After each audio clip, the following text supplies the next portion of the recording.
Oh, yo, what's up, bro? How you doing? We have to fix our situation. What the fuck are you talking about? It's fine. It's fine. We're just gonna. What the fuck are you talking about? It's fine. You trust me? Trust me? Yo. Do you trust me? Do you trust me? No, I don't It's fine. It's fine. It's fine. It's fine. It's fine. It's fine. Yo. All right. Yo.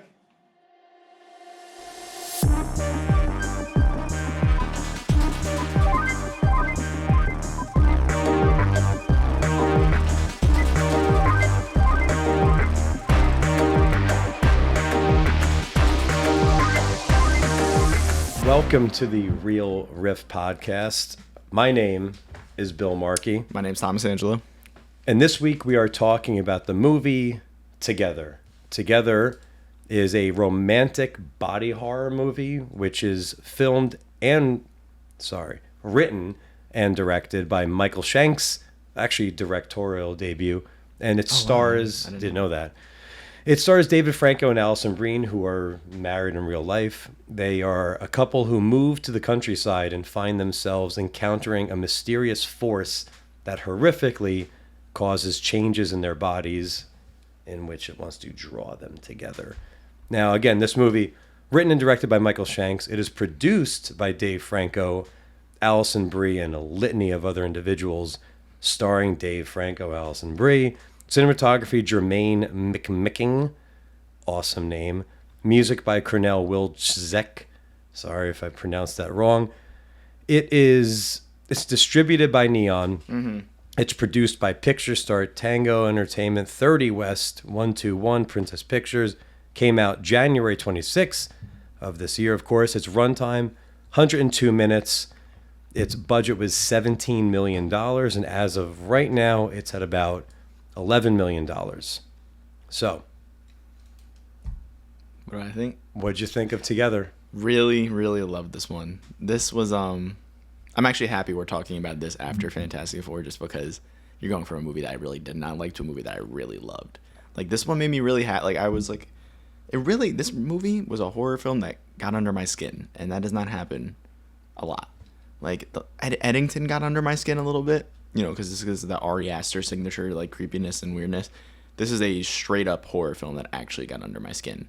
And that's because its horror is directly connected to its characters, and there's emotion to it, and there's literally the first half of this film, without getting into spoilers, is this very uneasy, fractured relationship where, you know, there's no sexual tension, there's no communication, it's just blah, and it's really just sad to watch. So then when the horror kicks in, and the horror is directly related to the inverse of their relationship, I care, and I'm interested, and it gets under my skin. This was a fantastic movie that you should definitely see in theaters. Yeah, for starters, so I saw one of my favorite movies of the year is Warfare. It's probably number 2 now behind Superman. Nice. But Warfare, when I was in the theater, I thought the guy next to me set the record for my eyeballs in terms of who I've seen jump harder in a film. There's an explosion scene. The guy went up and down. And then later in the movie, he just twisted. My co-host here, during a certain scene, which we'll talk about in the spoiler section, was on his left side, and this jump scare happened, and he twisted and rotated. Midair, mind you, and flipped to the right side while saying, "Oh shit!" And I can compare as a pro wrestler, I need to compare this to Booker T and the Spinneroonie. Booker T would do this move, and after he would hit the Harlem Sidekick, he would literally do a break dance in the ring and get up, and the crowd would love it. The Spinneroonie. Like, this is like your Spinneroonie in the chair. Yeah. Row behind us, girls are laughing their asses off. Oh, yeah. 5 minutes later, I'm still laughing. Now, I jumped, but mine was fucking animated. That was insane. And that is never, I don't think I've ever jumped like that for a movie in a while. So this one, Michael Shanks, you fucking got me, bro. Yeah. And especially, I want to shout out Sean. He shanked you. Seriously. Sean Lave, who's the editor of this film. That scene before the jump scare, which I'm not going to spoil, but that scene is edited so fucking well that it actually worked on me. Like, usually I see a jump scare coming from miles away. You killed that shit, man. Like, that was like really good. Like, really got me. And the thing is, like, okay, we're in the spoiler-free section, but for those of you who have seen the trailer, both trailers, I think, there's a scene where Alison Brie is pushed up against I don't know what to call that glass, where you can't fully see through it. Yeah. But she's up against the glass and she's shaking. This scene, Dave Franco is in the room with that glass behind him. So my head went, okay, this is the scene where she's going to be up against the glass. I didn't know that specific jump scare to set it up was coming, but I felt it coming. I don't want to spoil the jump scare. No, I won't say it. But yeah, it's funny. I felt it coming. And between the two of us, when I've told countless other people about your jump, I was like, what's funny is I said, I only recently started to get obsessed with horror in recent years. I was like, Tommy's been watching horror since he's like 3. Yeah, when seriously. his sister, who's my age, showed him the Texas Chainsaw. Yeah. And that got you, like, don't get me wrong, I jumped in this movie, but more like I froze up. Like, internally, I jumped. You just, like, flipped, rotated, or why did we bring this up again? Because even me, I'm just saying, I still had a reaction, even though I knew this is the scene where she's going to be up against the glass. Let me ask you, though, would you have seen it coming if you hadn't seen the trailer? I'm not going to be cocky.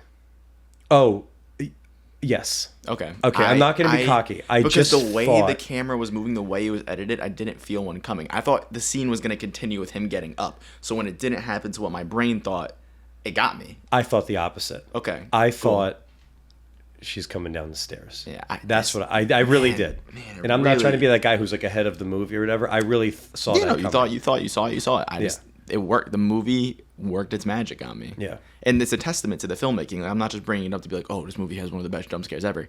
It's a testament to the filmmaking that it got my mind off the filmmaking and into the story, and I got immersed, and then the jump scare got me.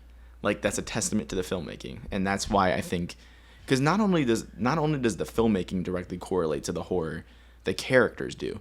Because this movie is about body horror, people coming together, and it's also about a relationship that's fractured where they're apart. So the horror is directly related to the characters and their journey. And that's why I care. And like, that's kind of what we were talking about with Fantastic Four. I don't think the plot and the filmmaking and the characters coalesce like they do in Superman as well. Yeah. And that's why I didn't really like that movie. But that's a huge reason why I love this film. And that's why I would recommend for people to go see it in theaters. Because you have this couple, Tim and Millie, who, they're in the city with their friends and their relationship's a little bit better there. But when they go from urban to a rural setting, that collected, condensed environment, and then you throw in that like horror thing, I don't want to talk about what the horror of this film really is. We'll get into that in the spoilers, but this house and this rural community, their fractured relationship, and what the thread of the movie is, it all works together and then is supported by the filmmaking. This is really a great script, great direction. So excited to see what Michael Shanks does next. Made me more interested in Dave Franco as an actor.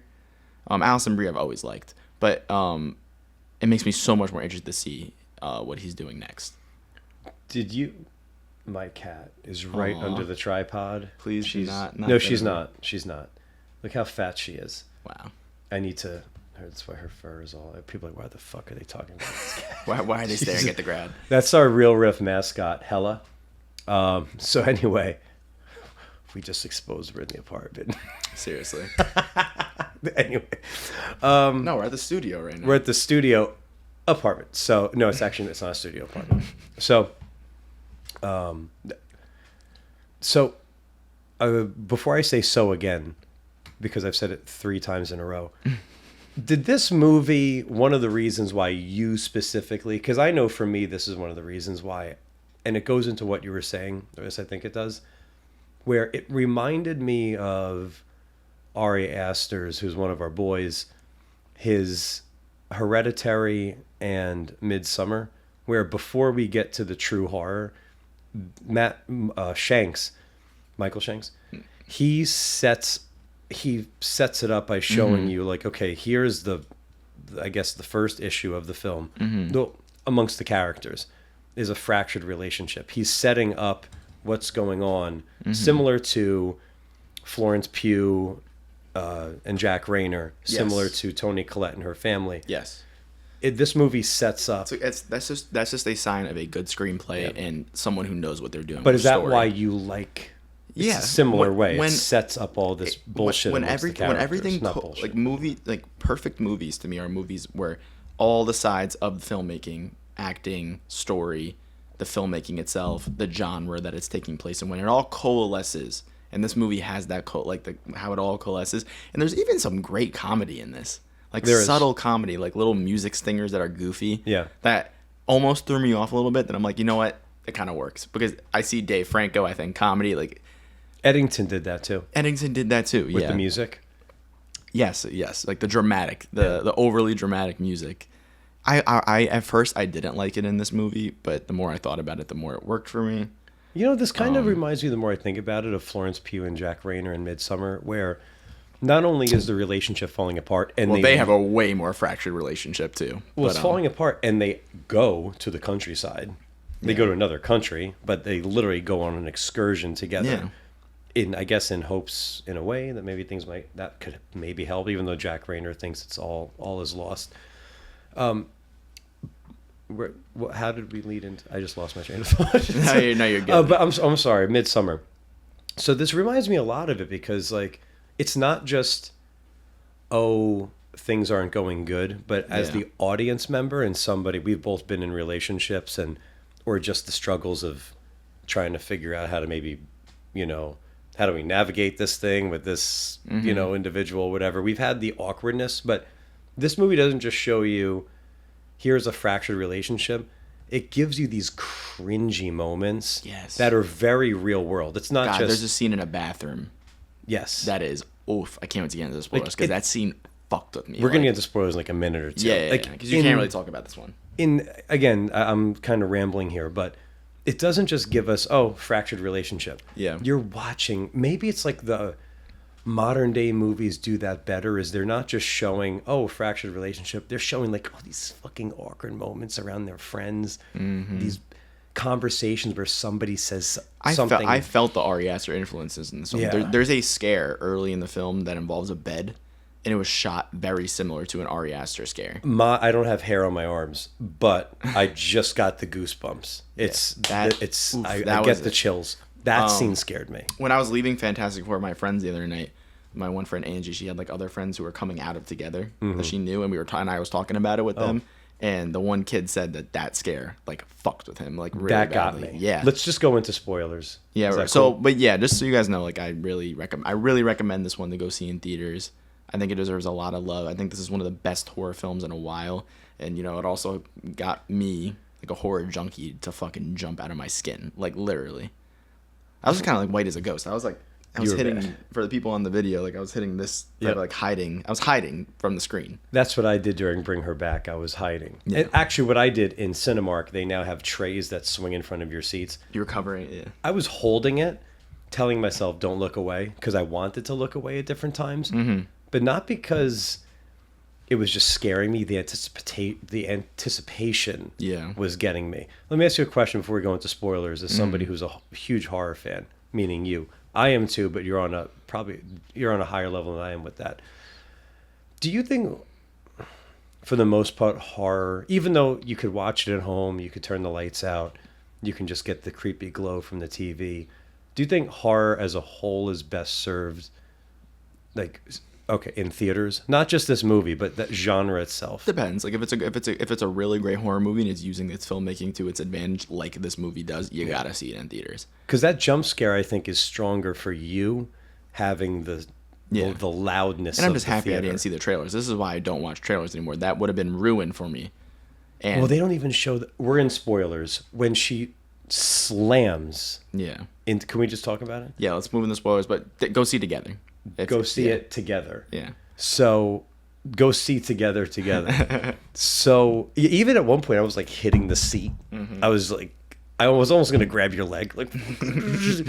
But the scene we're talking about, she basically runs into the door full force. I think she's like floating almost. Like she's like. She slams into it, then I think Oh she my starts to elevate. Yeah, okay. Oh my God, it was fucked. Which I wonder was the entity, or whatever you want to call it, trying to figure out how the fuck do we get inside? Yeah. It's like the entity in this for a moment was like, well, that didn't work, so let's and try to go up. It's the scene after that where they're coming together in the hallway, which is just a fucking awesome scene. They're contorting their bodies, and I heard Alison Brie was pushing her stunt double to the side and like being like, "I want to fucking do these." Nice. Like really, like shout out to her. Like she killed that. Like the way it looks, the way they're coming together. That scene is just the door shaking, the lighting. It's all so good. It's terrifying. Like it really. This one really got under my skin. Like it was scary. And there's not even a lot of jump scares, I think. No, there was one, like, movies get one good jump scare. Yeah. And once you use it, and this used it to its fullest potential. Like, fucking scared the shit out of me. That's what I mean also by horror in a theater. Because is that the same effect from your volume on the TV? Yeah. And you're sitting there, and that surround sound just gets you. Like, I don't think this movie would have worked as well at home. Yeah. Like, if I had seen this at home, like, that's why I'm upset I didn't get to see Bring Her Back in theaters. Because I know that probably works so much better in the theater. Yeah, just got the chills again. Yeah. God,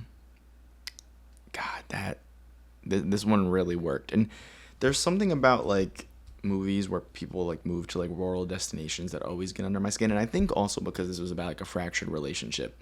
And, like, that's definitely one of, like, my fears. Like, ending up in a stagnant, like, broken relationship like that. As, like, someone as, like, I look at myself as, like, very, like, as kind of, like, a romantic, like, ending up, like, in a situation like that is haunting to me. So this movie's already playing on one of my fears. Okay, so this is where we're at a big advantage that you're 19 and I'm 35. Here we go, yeah. Is because I have been in a few relationships where it got to that point where I was living with a girlfriend. Shout out Vicky. We're friends now. We are friends. Okay, good. We did live together for a year, and there came a time where, and I love you, Vicky, as a friend when I say this, but like we got to a point where like the apartment, like I just wanted to escape. Yeah. Like the apartment we were living in, I'm just like, fuck you right there. Like it was just awkward. It wasn't good, So for me, and then I've been in a relationship where it was like, this is where the movie also got me and where I think it'll get other people. Mm-hmm. I was in a relationship as well that when they were going through their happy memories, their pictures, they've been together, I think 10 years in the movie. And I've not been in a 10-year relationship, but that scene got me because as somebody who's been there, I've been in a relationship where things, and you know about it, where things were, this is never going to go wrong. We're best friends. Mm-hmm. But then it got to a point where those arguments they have, I've had some of those arguments in that same very happy Disney-like, what was at first a very happy Disney-like relationship.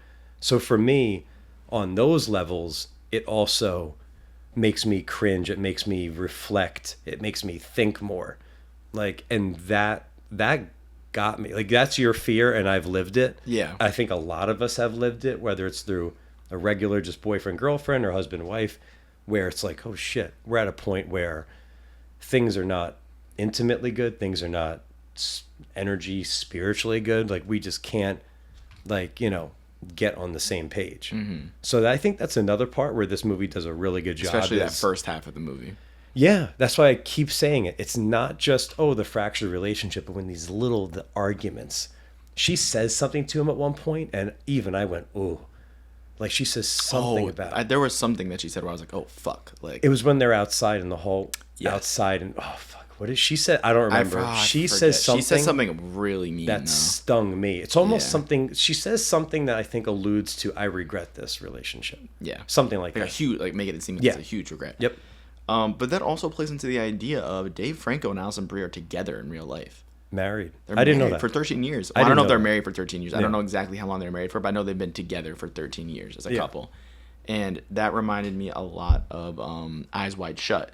and how that movie is so benefited by Tom Cruise and Nicole Kidman being together, and how that movie plays on their relationship, and how this movie plays on a relationship. I think Dave and Allison are able to show a fractured relationship better because they have such a strong foundation to work off in real life. They've been together for 13 years. They've been married since 2017. Wow. So they've been together almost 10 years. Yeah. Really just impressive work at how they were able to like showcase such a distraught relationship, because it's shown really well in my opinion. And like Dave Franco at first, like first 10 minutes of the movie, I'm like, oh no, is he not going to work on me for this? He worked. Like that's kind of how I felt about him. I'm like there's something with the voice, yes. Like it's not really working. But then like they were able to showcase. I really think it's because they have such a strong relationship in life. Like I've seen some of the marketing they're doing for the film. Great marketing, by the way, from Neon again. Yeah, they're really playing on their relationship, and they seem like they're like soulmates. Like they're great together, and I think that's why this movie works so well. Like Michael Shanks was able to play on it, just like Stanley Kubrick played on Tom Cruise and Nicole Kidman's relationship in Eyes Wide Shut. He's doing the same here. So we should do an episode on real life relationships in movies and what that does, because this movie, Eyes Wide Shut's one of the biggest ones, yeah. And this is not a horror movie, but Mr. and Mrs. Smith works so well because of, at the time, Brad Pitt and Angelina Jolie. Yeah. Like that's why that movie 100%. Works so well. So, and just to go back to what you're saying about Dave Franco, this is going to sound so pretentious and so dickish, but first 15, 20 minutes of the movie, I was thinking, is he a good actor? Because like in the opening, when she proposes to him, he's smiling and his voice is like Barry Keoghan in the one scene, and then the deleted scene as the Joker. I was like, what the fuck is he doing? Yeah. But yeah, that deleted scene with Keoghan, whatever, as the Joker, sorry, Bear, is like he's got that croaky voice. And then again, now I think back at the movie, I like that scene because this awkwardness of when you can't stop smiling at something because there's people in front of you. You're like, how do I play this off? Like, I actually think he did that really well. In hindsight, yeah. In hindsight, yeah. I was like, yeah. Instead of him sitting there being like, oh, and he's making like an awkward face, he's just trying to smile through it because that's what you do in front of your friends during this awkward moment. So it works better for me coming out of it. Like with that hindsight. Yeah. I'm also having a hard time getting past so much like his brother. Like in terms of even his mannerisms. Yes. Like I was going to lean into at one point. Their eye mannerisms, very similar. I was going to lean into you at one part in the movie and say, I hope Willem Dafoe is his dad. You know, like... You know, I've been in something of a bad relationship myself. You know, just something like. Sorry, go ahead. This is gonna bring me to my one negative with the movie. Okay. Is it Damon? Is it Damon Hermain? Damien Hermain, who plays Jamie, the other guy who lives in the neighborhood. Okay, yeah. This movie suffers from the symptom of having one side character who is clearly an antagonist. Yeah. So when you only have one side character, he's the only side character in the movie other than the one friend that she FaceTimes. I don't want to. True. If you could look up his name. Jamie Lannister. Jamie Lannister is. I'm sorry. That's the character's name. Right? Jesus Christ. Sorry, Jamie Lannister from Game of Thrones. Oh. I'm looking it up on my phone. I'm sorry. I said Jamie character together. I should have looked up the cast. Sorry, you keep talking. Okay, I'm gonna get his name. So I saw the twist coming really soon because me too. Where they fall in. So the entire like set piece of that cave where they fall in and get infected by this. Damon Herriman plays Jamie. He's great, by the way. He's great in the role. He's awesome. He is. And he's really great, but it's just a symptom of he's the only side character, and we hear the bell that we see. Like the movie it gave it away. It did give it away. It telegraphs because you see in Shank's screenplay that he wants to set the twist up well and have breadcrumbs, but he telegraphed it too early in my opinion. What would you have done differently? You need more side characters in the movie, even though it should be to make it tighter. It should just focus on them, or you don't have an antagonist like that, and you just have this thing exist. You take away the cult subplot. I was just about to say, Like that's the only way you could do it, because having so many side characters in this movie wouldn't work. Because yeah, we're really supposed to I feel like we're supposed to feel claustrophobic. We're supposed to feel That's why they go to the rural setting. trapped with the awkwardness of this couple. So would you have said cut out the cult, just focus on this water? Because the cult thing was creepy, but how many more cult movies are we gonna get? There's a lot of cult like movies. The monster of the Together monster looked way cooler than anything of the cult. Like the idea of people. What do you mean coming when they together, came together? Well, no, when they chose the failed monster thing. Oh, That chases Dave. yeah. Great. Like that was really cool. Like great prosthetics and actual visual effects going on there. It looked great. But the twist is just very obvious. Like if it's not supposed to, like maybe it's not supposed to really be a twist, and we're supposed to know. Because when they were sitting down, I'm like, oh wait, this Jamie guy's probably two people fully together. I didn't think that. Especially when it showed the two rings. Yeah, you caught up on There was that. a close up of it. I didn't catch So that. Shanks does a really good job of setting things up. Like he's a good screenwriter, and that's like how you should do it. But I think he telegraphed it a bit too early. So when just focusing on the Dave and Allison Brie side of the story, this is like perfect. The cult subplot, didn't care for it. Not that it bogged anything down for me, because you still have that creepy, aesthetically cool TV, the jump scare of him popping out and the outfit, and that eventually leads to the awesome ending where they've come together as one. You know? So you would have been okay with cutting all that and just seeing how the water that they drink, how it just brings I them think together. leaving the entity of this movie as mysterious as possible is perfect. Because it still is mysterious. It's It not like still they is. say, We don't know what it is. oh, the water is this. They're just, the cult finds the water. And then just builds upon Right. it. So it's not like we really know where's it coming from, what does it do, nor do we need it. Yeah. It's just if Shanks wanted this to work as a twist, it doesn't work as a twist. It's very easily telegraphed. In my opinion, maybe some people will disagree. I've seen so many movies where it sets it up, but I also just didn't care for the cult. Like I hate that the antagonist in every horror movie in the 2020s is a cult. I agree. It's getting tiring. Just focusing on the Dave Franco, Allison Brie side of the story, though, awesome, fucking awesome. The visual effects of their bones coming together, like that effect of the bones like mutating into one, especially in that final Spice Girl sequence, like, was awesome. Like visual so that effects CGI was and cool for you. Yeah, really fucking cool. Like it worked perfectly for me. It really grossed me out. Like it didn't take me out of the movie at all. The only thing that took me out of the movie was the failed twist, and that's why it's my one like blemish on the movie. I wonder if it was intended to be. Do you think it was intended to be a twist? I don't even know. Like that's the thing. Like it's very easily telegraphed. Yeah. I mean, but it is supposed to be a twist because he hides the bell. True. He would have shown the bell early if it was supposed to be like in the middle of the movie. You're like, oh no, like, don't do that, you know. To add context, even though we're in the spoiler section, and you're probably at this point listening because you've seen the movie, there's bells earlier in the movie down by the cave. They fall into while they're fall hiking. into. Yeah. They're hiking. They find this water. They drink it. The water, whatever it does, their DNA, it's drawing them literally together, as we see in the opening of the film with the dogs drinking the same water. But okay, I'm sorry, I lost my train of thought. So and you see the bell in the cave. Yes. And then it is pretty easy to telegraph it that they don't show the bell. But when she goes to ring what should be a doorbell, instead, he has... I don't think I would have known to have ring it. When she walks up and she rings the bell as if it's normal, I would have walked to the door and been like, where's the fucking doorbell? Yeah, I know. It's a little weird. Like, I feel like, I agree. They could have avoided it. Like... I just don't think it was really needed. I mean, like, the character of Jamie's cool, and the fact that it's one human being together is really cool. Like, I like the ending of Dave and Allison. I'll just say Tim and Millie, their characters. Like, Tim and Millie, like, forming together as one.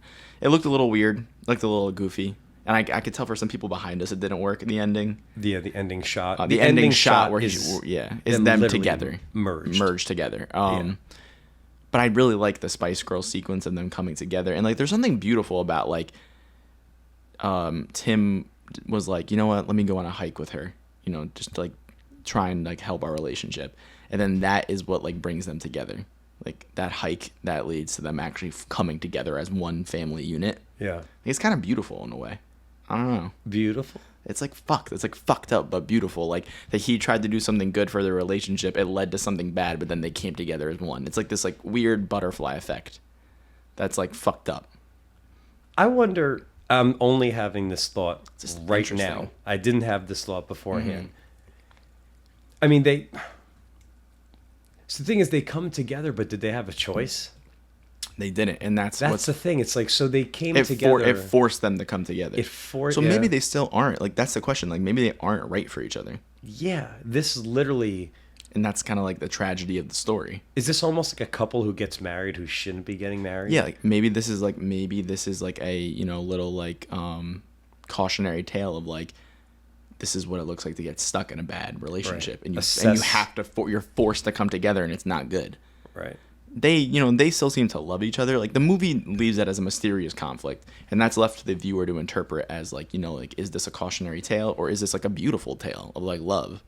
Like, that's like, I think more cautionary, because I lean towards more cautionary, but the movie does things like towards the end with the Spice Girl sequence where they're clearly in love still.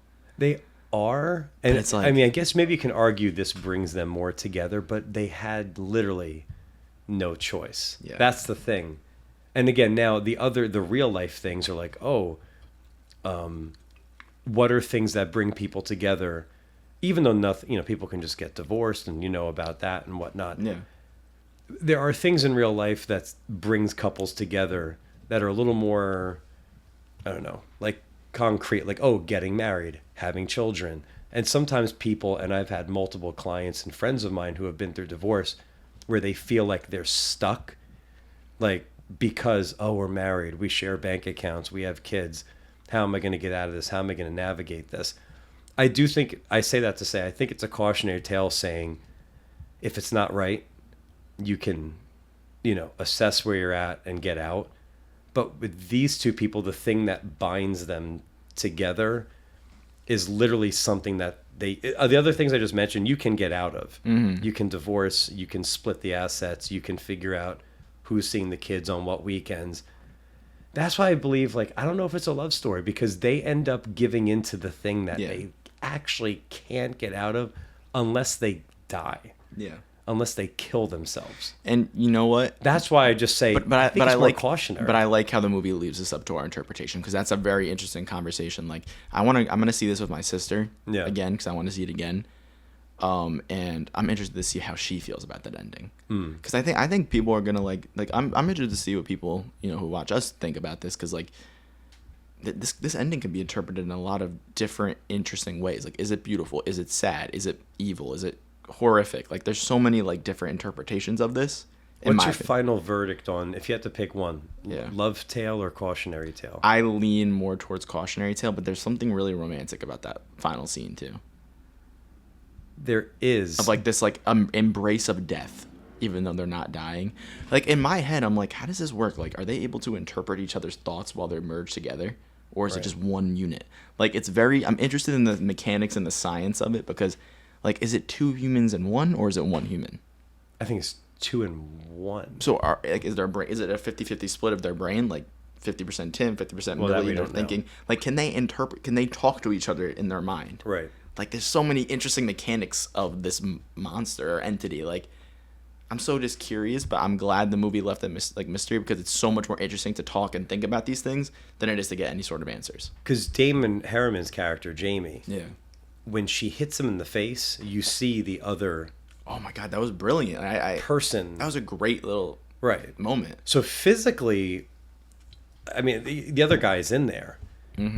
But then, we don't know internally how it works. Are they sharing thoughts? Are they? But however, who knows? Maybe it's just his case. Jamie found, it's not like he's struggling. He's talking to himself because this part's talking. That he is clearly in harmony.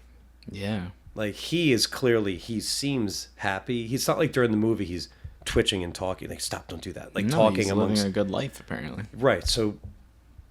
But that, you're right. But then earlier in the movie, later in the movie, the woman who it didn't work, is that... I mean, either way, she had to come together physically. The entity won, but she's clearly physically not merged. Yeah. And is that because on an emotional level, she didn't give in the way that I think so. Tim and Millie did? Because Jamie was saying, like, you have to let it take over. Like, there's like, you don't want to see what happens when you don't let it take it over. So maybe that's harmony. I also wonder. I think it is like a harmonic balance, yeah. Is that why, because their brain functions are not on ours, why the dogs don't merge in the beginning of the movie? Yes, I think so. Like, they're not just one dog. That's nature. Right. That's not in their nature to come together. With humans, they have that emotional level. So maybe that tells us, since I kind of feel the more I think about it, then maybe Tim and Millie, Dave Franco, Nelson Bree's character, it works for them because they gave in. Yeah. So maybe whatever harmony internally that they have, like it's work, or they find harmony. Yeah. They found it because they gave into it. So Yeah. maybe if you give into it, you'll be just fine. Yeah. Because Jamie's functioning like a normal human being. He's not, doesn't look like, what the fuck is wrong with this guy? Mm-hmm. Like, what's he dealing with? Like, he seems And totally that's also fine. probably because he was gay, and it was two men coming together. Oh, that's a good point. So maybe didn't think about that. because Dave and Allison merged together looks a little odd. Yeah. Like, True. I think because Jamie was gay and he merged with another man, it's more male hormonal features together. Good point. So it looks a bit more like just a normal person. Do they ever, I don't think they do, but maybe you remember something I didn't. Do they ever talk about the dream of having kids? Because unless they do, what is it called, artificial insemination, they can't. Like, that's it. Now I'm thinking about the science of Do that. they have a penis or a vagina? There's or do they too have much. both? There's too much. Oh, I don't even want to think of that. But image. these Oh my details God. are not Yeah. laziness. Yeah, no. They're there to make you think. Exactly, and Like, that's why this works so well. I think Shanks goes, in my mind, because he had to, if we're thinking of it, he thought of it. Oh yeah. Oh, He yeah. might, okay, so they're going to question, what about genitals? What about, Mm-hmm. do they get tits? Yeah. Do they not? Because these are, it's interesting. Very and I don't mind that interesting. the movie doesn't tell us. I think it's cool. Yeah. There's a lot of show don't tell, even though there's a lot of explaining. Did I say that right? You did, yeah. Yeah, there is a lot of explaining, but at the same, it's a good balance. This movie does explain some shit, but then it doesn't. Yeah. Well, no, the visual storytelling and the cinematography by Jermaine, like, it's really, it's telling the story versus, like, them over explaining anything. Right. Like, that's why I really like the cinematography of this movie. There's a lot of great dolly shots with the camera coming together, and like overhead shots. There's a lot of cool overhead shots that are done. Like, really great cinematography filmmaking that actually is working in tandem with the story. And that's why I love it so much. I mean, even the one scene I want to talk about before we wrap up is the bathroom sequence where they have sex for the first time. It's like this, like, hunger, naturalistic, like, ravenous sex, but then they get stuck together while in position, and then Jamie That comes hurt. in. It hurt. Like, that scene got under my skin. It That worked hurt so watching well. that. And that little scene of Jamie walking away and seeing the foot step down, it was one of those, like, oh no moments. Like, fuck, like, And those weren't even, what was I going to say? Like, those are elements that are not, as we've been talking about, of horror, that Yeah. are just these real life, these fucking awkward, like, he didn't. Like, there's just these moments where the movie can scare the shit out of you and then just make you feel the awkward, the badly Yes. timed words that you say or the things you do. Like, that movie really hits. Yeah, the more I think about it, it really does. This guy must have been influenced by Ari Aster. I felt the influence, especially with that bed sequence where the bed is stretched out. Scared That the felt shit like out of something me. that would have been out of Hereditary. Yeah, that's Or scary. even reminded me of, like, the opening sequence of Midsummer and stuff like that. Like, Yes, the shot of the parents in darkness and bed the shot of the parents in bed. Very with the glow of some the heavy TV. Astor influences, definitely, but Astor had his own influences. So I'm looking up Jermaine McKing, who did the cinematography, Mm-hmm. And it is McKing. So before this, I haven't heard of. Oh, okay. The only notable movie, at Yeah. least to me, that I know, he did Mortal Kombat in 2021. Before that, Oh wow! Nitram, Berlin Syndrome, Holding the Man, Partisan, Dead Europe. Never seen him. This is a great great effort though. And I agree. TV show wise, John Safran versus God, Wilfred, True Detective. So Yeah. like I There don't you go. even.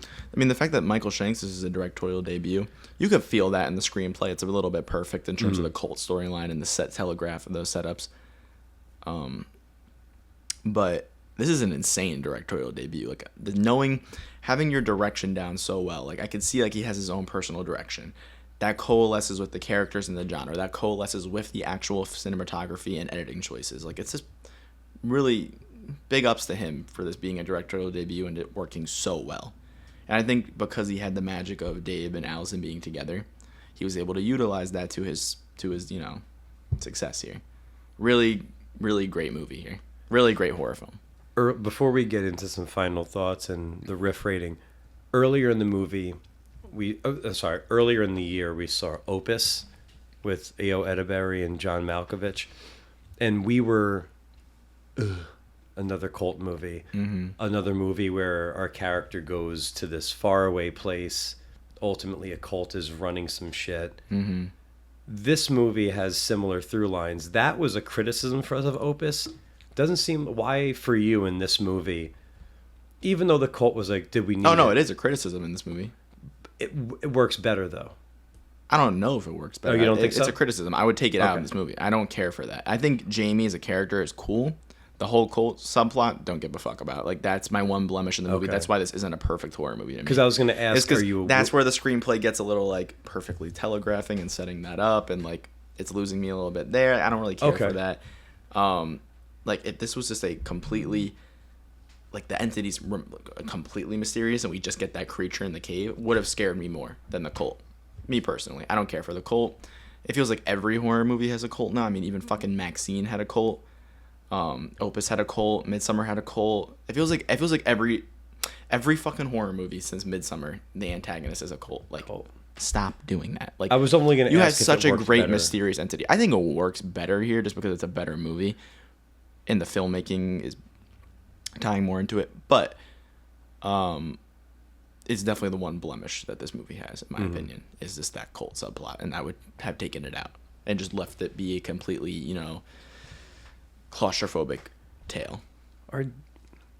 Why do you think they, not even the cult, but a question if you can even answer it. Why do you think even sometimes directors feel the need to even explain? Like, is it because the audience might be pissed?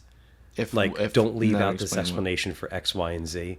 Do you think directors are afraid he explains to take over? is the cult, really, and he doesn't even fully explain it. True, but do you think there's like a fear of like, oh no, we gotta at least explain this and that? Like, do you think like directors make that choice specifically to just tell us as opposed to just leave it?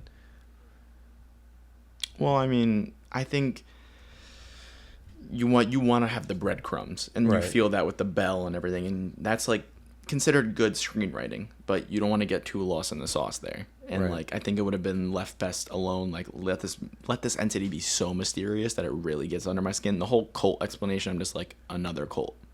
Do you think like even if it wasn't a cult thing, directors need to explain? Like, why do you think that is? Do you think they don't trust the audience? They just don't trust the audience. That's that the thing. And it's more so the studios usually that don't trust the audience. Like directors like David Lynch and stuff, they never want to explain things. But people will always be like, this seems a little long. Like, let's shorten it down and like trim it up and explain it. And I think that's why Fantastic Four was like that. Because one of my... sorry, go ahead. No, go ahead. One of my favorite movies of all time, and part of one of my favorite franchises of all time, is Cloverfield. Okay. And I think Cloverfield is damn near excellent at telling you fucking nothing. It's a simple movie, monster, but attacks New York City. But there is like nothing like to explain. There is if you do some deep diving into the viral campaigning. It's like little like breadcrumbs and little details, yeah. But that movie doesn't, like, maybe Godzilla eventually explains how he has these powers, why is he here? There's Hollow Earth. This is how he can come here. But like Cloverfield's a movie that's like, no, here it is. And like I do wish more movies just did that. Because look at the whole interesting conversation we had about how the science of this entity works. If that was explained, we couldn't have had that conversation. Right. And that's so much more interesting than what the answer could possibly be. True. That's why this is a really great movie. All right. So you want to get into the rating scale here? Yeah, I'm gonna for the Riff rating, I'm gonna give this one a 9. 9. Holy shit. The one blemish is the cult. I really think this would have been a perfect horror movie. I mean, it just says enough that I see every new horror movie, and this one scared me and got under my skin and had one of the best jump scares in a while that could have been ruined by the trailer, and that might have hurt the score. But, I'm going to go with you. I'm going to say it's a 9. You go 9? I haven't thought about it till just literally, I have not actually thought about my rating until now. I have really no enjoy reason this. to not give it a No, 9. yeah, exactly. I have no reason not to. Yeah, Like this is really great. Performances, cinematography. You're right. The lighting. Yeah. Oh yeah, because the filmmaking is working in tandem with everything else. It's like perfect coalesce of that. You know what I mean? It makes it for sure, and it makes this for sure more like, again, bringing it up a lot. Coming off of Midsommar, I was wanting to see more from Ari Aster. Did that come before Hereditary? What? Midsommar. No, Hereditary was first. Okay, so I saw Midsommar first, but either way, it feels like, okay, what's the next thing this guy does? Mm-hmm. And that's what I think for both of us, for sure, what we get from this with Michael Shanks. Yes. Oh yeah, I'm so excited to see what he does next with a leaner, I want to see a longer screenplay from him. Yeah. What is a long form horror? Like I see this guy kind of going down the Ari Aster route. Like I'm interested in what he's interested in. I'm curious to see what he wants to do next. If he wants to keep working in horror, if he wants to maybe do something different, like I'm here for this guy. Michael Shanks, you won me over with this. Great directorial debut. Great. Yeah. We were shanked. We were shanked. So we were shanked by Michael Shanks. You're good on closing thoughts. You summed it up pretty well. Go see this in theaters. Really, really go see this in theaters. Absolutely. Bring a friend. It'll be a fun little trip. All right. So again, my name is Bill Markey. My letterbox is B Markey, BMARCHI 12. Check us out on everything. Apple, Spotify. Like, subscribe, share. Your letterbox. Thomas Angelo with 2 O's at the end. So, 2 O's. Yep. So bottom line. Hey, we're at a complete consensus of a 9 here. So we're both a 9. It's been a good year for horror, and this is, in my opinion, it's been a pretty good year. But I think this is one of the standouts. This might be one. We don't know. We haven't seen Weapons yet. Right. But this right now, this is leading horror for me this year. Great effort. I haven't seen Bring Her Back also. Just to put that out that's there. one of my favorites this year. Yeah, so I got to see Bring Her Back, and we'll see. I'll see how that compares. But this was a really, really great film. Yeah. All right, folks. That's it. Thank you for watching. See together with somebody so you can say you saw it together. So, all right, Thank you everybody. guys for watching. Thank you.